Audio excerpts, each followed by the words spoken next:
Hi everybody, Sam Kavaris in the Gates Sports Update. Jaguars are a favorite on Sunday.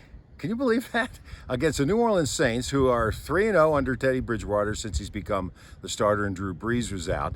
And the Jaguars are 2-3 after coming off a loss to Carolina. So interesting kind of odds making by what they're doing in Vegas, which really means that they're looking for everybody to jump on the Saints, right? They want everybody to take the Saints, which means that the smart guys in Vegas think the Jaguars literally can win this game outright. So they're a 1.5 point favorite. But interesting that the Jaguars are a favorite.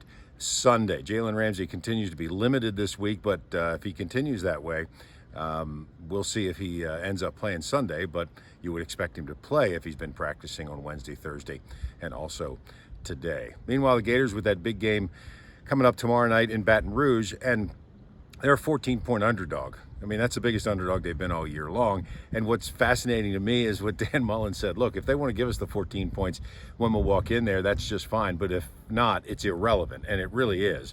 It is a tough place to play, one of the toughest places on a Saturday night in the Southeastern Conference for sure. 8 o'clock start for Florida and LSU. Both, again, top 10 teams. Second week in a row, the Florida Gators have been in the biggest game of the week, and an opportunity for them to show that they've made a lot of progress. I think they've made a ton of progress with Dan Mullen as their head coach. I don't know that they're ready to compete with Alabama and Georgia at this point for the national championship picture, but certainly he has done a good job in getting the Gators at least pointed in that direction to where many of the Florida fans think they should be.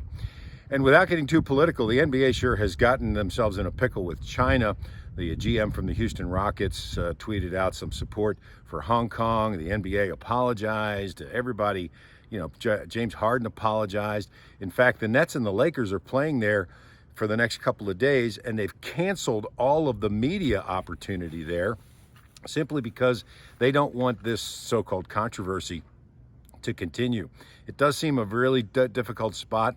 Maybe you saw Jason Whitlock talk about how the shoe companies really run basketball in America, and that's what this is about. Remember, the Chinese have 1.5 billion people and 300 million people who play basketball.